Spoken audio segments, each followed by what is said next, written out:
नमस्कार प्यारे साथियों, द मास्टर प्रकाश क्लासेस के यूट्यूब चैनल में आप सभी लोगों का स्वागत है। तो आइए फटाफट आप लोग जुड़ जाइए सेशन के साथ। और इस वीडियो लेक्चर्स में हम रीजनिंग के उन प्रैक्टिस सेट को, उन क्वेश्चंस को डिस्कस करने वाले हैं जो आपके एग्जाम के दृष्टि से मोस्ट इंपॉर्टेंट होने वाले हैं। जैसा कि अगर आपको बता दें कि ये क्वेश्चंस कहाँ से लिए गया है, तो ये आपका अग्रवाल एग्जाम कार्ड की जो पब्लिकेशंस की बुक आती है वहाँ से ये सब क्वेश्चंस आपके लिए गए हैं। और ये प्रैक्टिस सेट अगर नंबर्स आपको बता दें हम, ये जो आपका प्रैक्टिस सेट नंबर है इसमें टोटल 10 क्वेश्चंस आपको मिलने वाले हैं।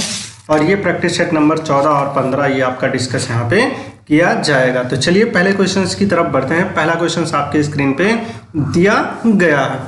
चलिए बताइए फटाफट आपका आंसर कौन सा होगा। सॉरी, देखिए एक स्टेटमेंट दिया गया है, उससे रिलेटेड आपके क्या है भैया, कंक्लूजन मतलब निष्कर्ष दिया गया है, आपको बताना है। जैसे कह रहा है कि सभी कागज क्या है, फाइल हैं। तो यहाँ से देखिएगा कागज जो आपके हैं वो क्या है भैया, फाइल हैं। तो सभी कागज आपके क्या हो जाएंगे, फाइल। इनको फाइल के अंदर रख दीजिए। सभी कागज क्या है, फाइल हैं। फिर यहाँ से दूसरा स्टेटमेंट कह रहा है कि कुछ पेन क्या है, फाइल है। तो ये देखिएगा फाइल है, और यहाँ पे देखिएगा कुछ ये आपके क्या हो गए, पेन जो है वो क्या है, फाइल है। अब मेरे भाई यहाँ से अगर आप देखें तो जो इन्फॉर्मेशन दिया गया है हमें उसी को, ठीक ना भैया, 100% मान के चीज़ों को सॉल्व करना है। पॉसिबिलिटी के केस में सारी चीज़ें सही हो सकती हैं, लेकिन अगर यहाँ पे देखिएगा तो ये कुछ पार्ट किसका है, फाइल का है, और ये आपका क्या है, पेन का है। यहाँ पे देखिएगा ये आपको क्या मिल रहा है भैया, नेगेटिव। तो कभी भी दो पॉजिटिव नोट बना के लिख लीजिएगा। अगर कहीं पे भी आपको दो पॉजिटिव स्टेटमेंट दिए गए हों, क्या दिए गए हों मित्र, अगर दो पॉजिटिव आपको स्टेटमेंट दिए गए हों तो उससे निकलने वाला कंक्लूजन कभी भी निगेटिव नहीं होता। अगर नेगेटिव दिख रहा है तुरंत आप उसको गलत काट दीजिए। फिर यहाँ से देखिएगा अगला हमसे क्या कह रहा है कि कुछ पेन कागज हैं। क्वेश्चन में ये कह रहा है कि कुछ पेन क्या है, कागज हैं। यहाँ से देखिएगा जो हमें रिलेशंस बताया है पेन का फाइल के साथ बताया है, ना कि ये कागज का पेन के साथ हमें रिलेशंस बताया है। अगर ये कह देता कि कुछ पेन कागज होने की, बातें समझ रहे हैं भैया, कुछ पेन कागज होने की संभावना है, क्या है, संभावना है, तब ये आपका सही होता। लेकिन यहाँ पे हमसे कह रहा है कि कुछ पेन कागज हैं, जबकि यहाँ पे देखिएगा पेन और कागज का कोई भी लेन देन नहीं है। ऐसा हमसे क्वेश्चन में कुछ भी नहीं कहा है। तो आप अपनी तरफ से एक्स्ट्रा दिमाग मत लगाइएगा, तो ये भी आपका क्या हो जाएगा, गलत होगा ना। पॉसिबिलिटी के केस में ऐसा बन सकता है, ये आपका कागज हो गया और ये आपका क्या हो गया भैया, फाइल हो गया, ये आपका ऐसा। ये संभावना वाली केस है, पॉसिबिलिटी जिसको कहते हैं। बातें समझ रहे हैं। तो ना तो आपका निष्कर्ष पहला सही होगा, ना ही दूसरा निष्कर्ष आपका सही होगा, ठीक ना भैया। तो दोनों निष्कर्ष आपके क्या हैं, गलत हैं। चलिए अगले क्वेश्चंस की तरफ बढ़ते हैं। आइए कैलेंडर का हमसे कह रहा है 1 अक्टूबर को अगर रविवार है तो 1 नवंबर को आप बताना है। अब मेरे भाई 1 अक्टूबर से कहाँ पे आपको जाना है, 1 नवंबर। तो इनके बीच में आप क्या फाइंड आउट कर लीजिए, ऑड डेज। सबसे आसान तरीका है, क्या निकालिए, ऑड डेज, विषम दिनों की संख्या। विषम दिन कैसे निकालते हैं, 7 का रिमाइंडर, 7 का ही शेष क्या कहलाता है, विषम दिन। अक्टूबर अगर आप देखें मेरे भाई तो कितने का महीना होता है, 31 का। आप एक दिन चल चुके हैं, अभी बचा कितना इसमें, 30 दिन। और जाना कहाँ तक, 1 नवंबर तक। एक जोड़ दीजिए, कितना आ जाएगा, 31। 31 में 7 से भाग करा के विषम दिनों की संख्या आप निकाल सकते हैं। तो 7 चौके क्या हो जाएगा भैया, 28, ठीक ना। 7 चौक 28, कितना आ गया, 3। तो 3 आपके क्या हो गए, विषम दिन हो गए। अब क्वेश्चन में हमसे कह रहा है कि 1 अक्टूबर को कौन सा वार है भैया, रविवार है। कौन सा वार है, रविवार है।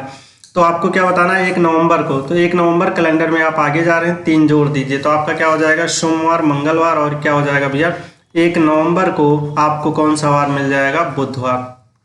कौन सा वार मिल जाएगा, बुधवार आपका करेक्ट आंसर होगा। तो ऑप्शन नंबर कौन सा, बी। तो option number C is a right answer होगा। सी बिल्कुल सही जवाब आपका होगा। ठीक, एक छोटी सी इंफॉर्मेशन आप लोगों के लिए है, ध्यान से आप लोग सुन लीजिए। अगर आप सुपर टेट की तैयारी कर रहे हैं और सुपर टेट में प्रैक्टिस सेट आप लेना चाहते हैं तो द मास्टर प्रकाश क्लासेस आप लोगों के लिए केवल नाम मात्र के शुल्क पर, बिल्कुल हाँ सही सुन पा रहे हैं आप, 100 रुपये में आपको 250 से अधिक प्रैक्टिस सेट प्रोवाइड करवा रहा है। अगर आप इसके इच्छुक हैं तो मार्केट से आपको एक भी प्रैक्टिस सेट लेने की आवश्यकता नहीं है। केवल नाम मात्र के शुल्क पर 100 रुपये पे आपको 250 से अधिक प्रैक्टिस सेट प्रोवाइड करवा रहा है। तो आप डिस्क्रिप्शन बॉक्स में एक नंबर दिया गया है, वहाँ पे आप ठीक ना भैया संपर्क करके और ये आप प्रैक्टिस सेट परचेज कर सकते हैं। क्योंकि आप जानते हैं मार्केट में कोई भी आप प्रैक्टिस सेट लेना जाएंगे ठीक ना, तो भैया मिनिमम आपको 150 से 200 रुपया खर्च करना पड़ेगा और उसमें मैक्सिमम बहुत ज़्यादा अगर प्रैक्टिस सेट दिया रहेगा तो 15 या फिर 18 प्रैक्टिस सेट ना, जबकि यहाँ पे केवल 100 रुपये में आपको 250 से अधिक प्रैक्टिस सेट दिया जा रहा है। ठीक ना भैया, तो ये आपके लिए इन्फॉर्मेशन था। अगर आप इसके इच्छुक हैं तो आप जाइए, कमेंट बॉक्स में एक नंबर्स दिया गया है, वहाँ पे आप संपर्क करके और ये परचेज कर सकते हैं। जिन भैया को ना समझ में आया हो तो आप आसानी से, जैसे देखो अगर आपका 1 अक्टूबर को, बातें समझ रहे हैं भैया, कौन सा वार है, रविवार है, तो 8 को भी आपका क्या होगा, बोलो रविवार होगा। फिर आपका क्या होगा भैया 15 को, फिर आपका क्या होगा 22, 7 जोड़ेंगे 22 को भी आपको क्या मिल जाएगा रविवार। तो इसी तरीके से आपको क्या मिल जाएगा भैया 22 को अगर आपका रविवार है तो 29 अक्टूबर को भी आपको क्या मिलेगा रविवार। 29 तो 30 का आपको क्या हो जाएगा भैया, रविवार है तो सोमवार हो जाएगा। 31 का आपको क्या होगा, मंगल हो जाएगा। 1 नवंबर को आपका क्या हो जाएगा, बुधवार हो जाएगा। तो ऐसा भी आप लगा सकते हैं।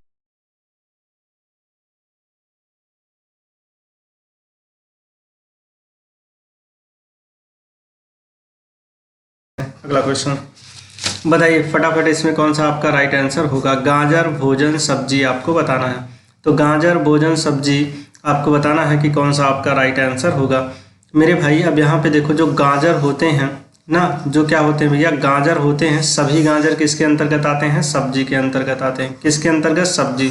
और सभी सब्जी क्या होती हैं, भोज्य पदार्थ होते हैं। ठीक ना भैया, मतलब कि सब्जी, जितनी भी सब्जियां होती हैं क्या होती हैं, भोजन होती हैं। तो यहाँ पे देखिएगा जो आपका डायग्राम बनेगा वो ऐसे, गाजर सब्जी और ये भोजन। ऑप्शन नंबर ए आपका राइट आंसर। ये आपका क्या हो गया, गाजर हो गया, ये आपका सब्जी हो गया और ये आपका क्या हो गया भैया, भोजन हो गया। कौन सा हो गया, भोजन। ठीक, अगला क्वेश्चन जरूरत से ज़्यादा आसान।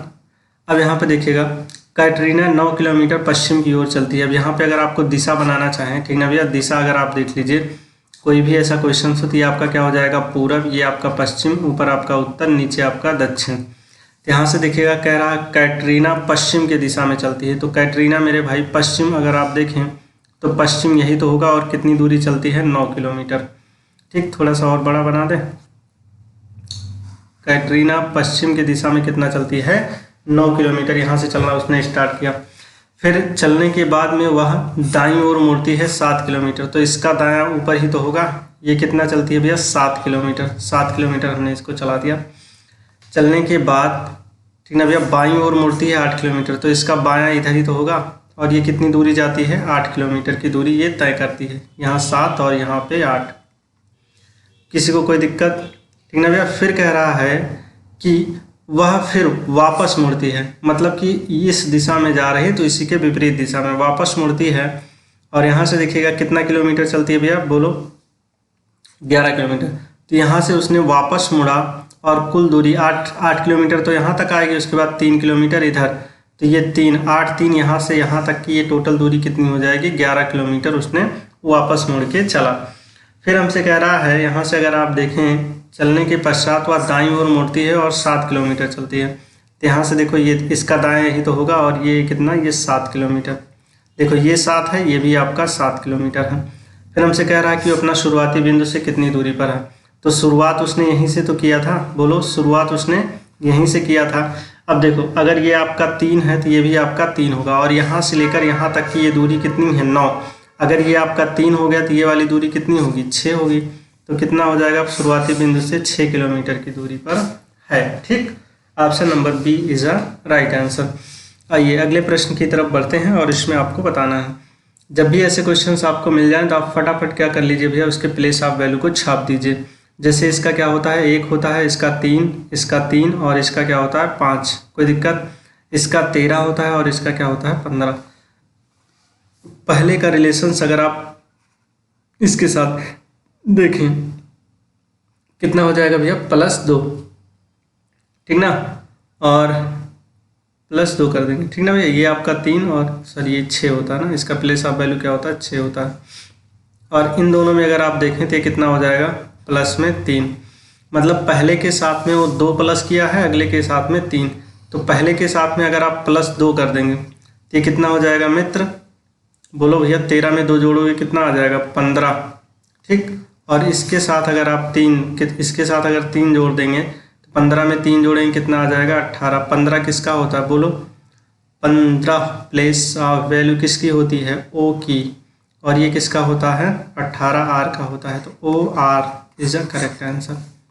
Option number D will be right answer, ठीक ना भैया, डी आपका क्या हो जाएगा, करेक्ट आंसर होगा। तो ये आपका क्या हो गया, एक प्रैक्टिस सेट आपका क्या हो गया भैया, फिनिश हो गया। अगले प्रैक्टिस सेट की तरफ हम लोग मूव करते हैं। चलिए इसमें आप बताइएगा, ये भी आपका अच्छा क्वेश्चन है, ज़बरदस्त क्वेश्चन है, ठीक ना भैया। 2 3 इतना 15 और ये अगला आपको बताना है। जब भी ऐसे क्वेश्चंस आ जाएं तो अगर आप देखें यहाँ से, ये इन दोनों में 0 का अंतर है, अगले वाले में 1 का अंतर है, अगले वाले में कितने का भैया, 3 का अंतर है, अगले वाले में अगर आप देखेंगे 9 का अंतर। कुछ चीज़ें कुछ समझ में आ रहा है? इसमें 1 गुना बढ़ा, इसमें 3 गुना, फिर 3 गुना ना, फिर 3 गुना, बातें समझ रहे हैं, 1 गुना 2 गुना 3 गुना ना, तो अगले में क्या हो जाएगा, 6 गुना। या ये देखो, ऐसा ना करो आप, ये सीधा सीधा आप लॉजिक लगा के फाइंड आउट कर सकते हैं। कैसे, समझिए।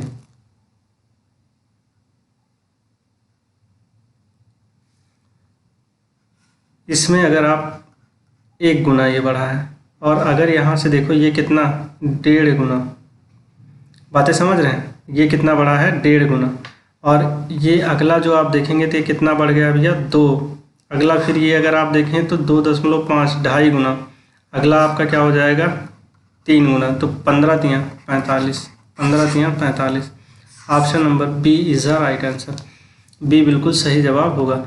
इसका मतलब क्या हुआ कि 2 में 1 से गुणा कराओगे 2, 2 में 1.5 से गुणा कराओगे 3, 3 में 2 से गुणा कराओगे तो कितना हो जाएगा, 6, 6 में आप 2.5 से गुणा कराओगे तो बोलो भैया 15, और 15 में 3 से गुणा करा दोगे कितना आ जाएगा, 45। अभी अगला नंबर होता तो 3.5 से फिर गुणा कराते हैं। चीज़ें समझ में आई? तो आधा आधा का इंक्रीजमेंट हो रहा है। अगला क्वेश्चन, चलिए फटाफट आप लोग बताते चलिए इसमें कौन सा आपका राइट आंसर होगा, बोलिएगा।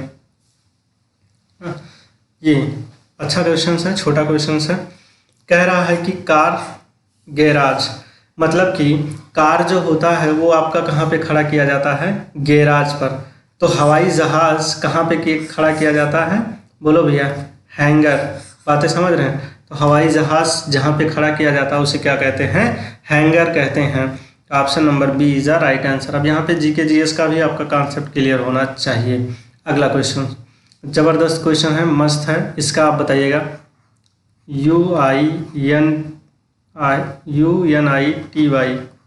यूनिट को इसने क्या कोड किया भैया, FMRGB में कोड किया गया। किसमें, इसमें कोड किया गया। तो आपको बताना है कि कौन सा आपका करेक्ट आंसर होगा। देखो ये मेरे भाई अगर आप ध्यान दें, ये कितना हो जाएगा, 21, 14, 9, 20 और ये 25। ये आपका 6, 13, 18, 7 और ये 2। कुछ चीज़ें समझ में आ रहा है? क्या रिलेशंस आपको मिल रहा है? बिल्कुल समझ में आ रहा। ये एक दूसरे के क्या है भैया, विपरीत अक्षर हैं। क्या है, विपरीत अक्षर हैं। क्या है, विपरीत अक्षर ना।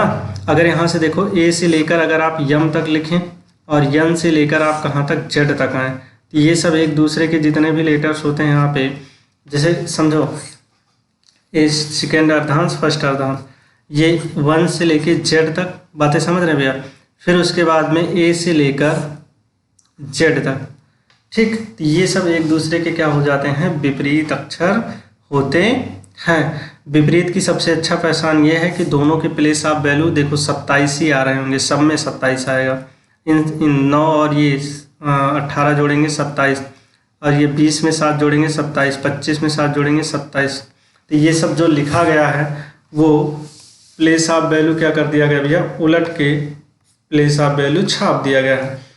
तो आइए इसका आपको प्लेस ऑफ वैल्यू बताना है। तो इसका प्लेस ऑफ वैल्यू निकालने का सबसे आसान तरीका है कि आपको, ठीक ना भैया, आना चाहिए, ANQUIL। तो आराम से आप लोग क्या करिए, प्लेस ऑफ वैल्यू फटाफट आप सबका छाप दीजिए। तो ये कितना हो जाएगा भैया, 20 होगा, ये आपका 18 होगा, 1 होगा। देखिए वीडियो थोड़ी सी लंबी हो सकती है लेकिन कोई दिक्कत वाली बात नहीं है, चीज़ें समझ में आनी चाहिए। और ये भी हम आपसे कह रहे हैं कि अगर आप किसी भी एग्ज़ाम की तैयारी कर रहे हैं, अगर आप सुपर टेट में ये तो पूछा जाता है, बाकी और किसी भी एग्ज़ाम की अगर आप देना चाहते हैं और जिसमें रीजनिंग आता है, तो विश्वास मानिएगा ये वीडियो आपके लिए बहुत हेल्पफुल होने वाला है। देखिए अगर आपको विपरीत लेटर निकालना है तो 27 में से सबको क्या करिए, घटा दीजिए। 27 में से सबको क्या करिए भैया, घटा दीजिए। 27 में से इसको घटाएंगे कितना आ जाएगा, 7। 27 में से इसको घटाएंगे 9। 27 में से इसको घटा देंगे कितना आ जाएगा, 26। अब इतना ही अगर आप लिख दें तो तुरंत आपको आइडिया लग जाएगा कि कौन सा किसके विपरीत में है। बातें समझ रहे हैं। ये आपका क्या हो जाएगा, GT, ये आपका Z, किसी में है GT, देखो GIT, एक ही में तो मिल रहा है। Option number D is the right answer. ठीक, पूरा आपको सॉल्व करने की आवश्यकता भी नहीं है। ठीक भैया, आ जाओ अगले क्वेश्चंस की तरफ बढ़ते हैं। इसमें आप लोग फटाफट बताइए। कह रहा है चेन्नई का तमिलनाडु, मतलब कि चेन्नई मतलब तमिलनाडु की जो राजधानी होती है वो क्या है, चेन्नई है। तो देहरादून किसकी है, देहरादून उत्तराखंड की है। किसका भैया, उत्तराखंड की Dehradun. Option number A is the right answer. तो छोटा क्वेश्चन है। अगला क्वेश्चन यहाँ से देखिएगा, आपसे बताना है कि शब्द युग्म जो आपका है वो कौन सा राइट है। तो इसमें आप बताइएगा, जैसे उत्तर प्रदेश का आपका क्या हो जाएगा, लखनऊ, बिल्कुल सही। राजस्थान का जयपुर। अब यहाँ पे देखिएगा मध्य प्रदेश का भोपाल, लेकिन हरियाणा का चंडीगढ़ होता है, ना कि कुरुक्षेत्र। तो ये आपका क्या हो जाएगा, मतलब कि आप कह सकते हैं कि इन तीनों में यही आपका सबसे अलग है। यही आपका क्या होगा, C number is a right answer होगा। तो इस तरीके से आपके क्या हो गए भैया, 10 क्वेश्चन हमने क्या करा दिया, कंप्लीट कर दिया। वीडियो कैसा लगा कमेंट बॉक्स में आप लोग जरूर बताइएगा। कुछ कमेंट आए हैं यहाँ पे, अगर हम उस पर चर्चा कर लें तो कमेंट अगर देखें तो पूनम जी हैं, कह रहे हैं सर 2 दिन से मैथ की क्लास नहीं चल रही। बिल्कुल सर, हाँ मैम, बिल्कुल नहीं चल रही है। तो आगामी ठीक ना, बहुत जल्द ये क्लास कंटिन्यू होने वाली है। सर की थोड़ी सी तबीयत खराब हो गई थी। अगला यहाँ से देखिएगा, निधि जी कह रहे हैं सर बहुत हेल्पफुल हुआ है। और योगेश जी हैं, कह रहे हैं सर जो मैथ वाले क्वेश्चन हों उसको आप डिटेल्स में सॉल्व करा दीजिएगा। एनडी हैं, नाइस क्लास लिख रही हैं, ठीक ना। निधि जी हैं, ये भी कह रही हैं सर हिंदी और कंप्यूटर का, हाँ हिंदी का स्पेशल आप बैच चलाइए। तो बिल्कुल आप थोड़ा सा पेशेंस रखिए, जैसे ही टीचर्स हो जाते हैं और ये सारी क्लासेस आपकी कंटिन्यू हो जाती हैं। अब पूनम जी कह रहे हैं कि सर किसी भी क्लास का नोटिफिकेशंस नहीं आता। तो पूनम जी आपके इन्फॉर्मेशन के लिए बता दें, आप बेल आइकन को ज़रूर प्रेस करिए और ऑल पे कर दीजिए, तो आपका नोटिफिकेशन ऑन हो जाएगा और हर एक वीडियो का आपको नोटिफिकेशंस मिलने लगेगा। तो इस तरीके से मोटा मोटा हम लोगों ने 10 क्वेश्चंस कंप्लीट कर लिया है। चलिए फिर मिलेंगे अगले लेक्चर्स में। तब तक के लिए आप स्वस्थ रहिए, मस्त रहिए, अपनों का ख्याल रखिए। द मास्टर प्रकाश क्लासेस के साथ जुड़े रहिए और अपनी तैयारी को बेहतर करिए। जय हिंद।